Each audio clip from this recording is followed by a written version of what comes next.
I was grinding ominous bottles on my hardcore world when I realized this wasn't gonna cut it. And I knew I had to make a farm. But before I made the best ominous bottle farm, I had to figure out the materials.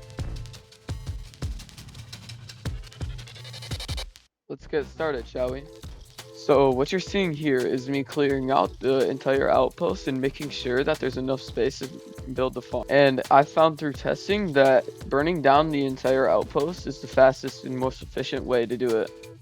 And what you're seeing now is me making sure the bottom birch does not get burned, because it'll be important later when we're building some of the farm. And once you've completed this step, the base should look something like this. And once you have the base looking like that, you need to place a block right in the center. And once you're done with that difficult task, you have to go out 11 blocks each side from the center block and place a piece of obsidian. Now, once you have your layout set out, you have to go to each 4 sides as seen in the video and create a 3x3 nether portal. This is before the pillager is going through so that the rates are at the max. The next step in making the farm is to make the walls around the perimeter of the farm. Now, you want to connect them between the 2 portals on each side. For the next step, you need to put water on each of these blocks that are highlighted in the red. And before you do this, you need to make an infinite water source outside of the farm, just temporarily, so you have enough water to go all the way through. Now, for the next step, this is very important, so listen up. You need to place a block under where you're going to spawn the golem, and then you're going to spawn the golem right in the center. Now, for the next step, you have to place blocks inside each of all the nether portals and light each portal, because it will not be able to light with the water going in it as it is already. Now, for this next part, you might want to brew some fire resistance potions because we'll be dealing with lava, but it is not necessary.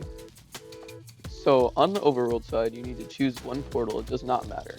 And just go through the portal, and be careful on the other side because there could be a bunch of pillagers on the other side. I got lucky with my pillager spawns because not very many were there, but there is a good chance there will be on your world.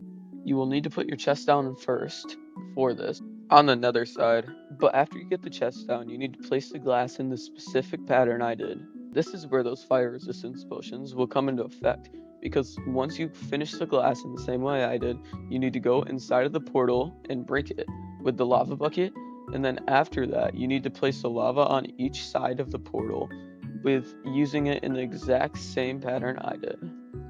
And yes, I did die when I was doing this. Now, on the flip side, we're going to create the storage system. So first you need to block off the water going into the nether portal, and also make a barrier around where you're going to make the storage system so you don't get shot by pillagers while you're trying to build it. Now, for this part, I'm going to give you a close-up because some of these parts are a little bit difficult to do if you don't know how to do them. So right here where I place this dirt block, it doesn't really matter what block it is because it's just a block you're going to break. So I decided to go into do it at the chest, but it doesn't really matter that much. And you're going to place hoppers going into that as seen in the video. Now you can fill in your hole because we'll go back to that later. Now for this part, we need to break the obsidian and place a rail such as I did in the video. And break the one rail and push the hopper minecart into where the obsidian was. You need to replace the obsidian block so that when you push it, it goes inside of the obsidian. And now you need to repeat this for the other 2 pieces of obsidian there.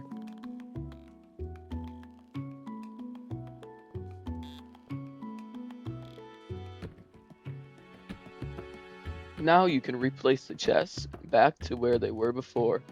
And just like that, your ominous bottle farm is almost completed.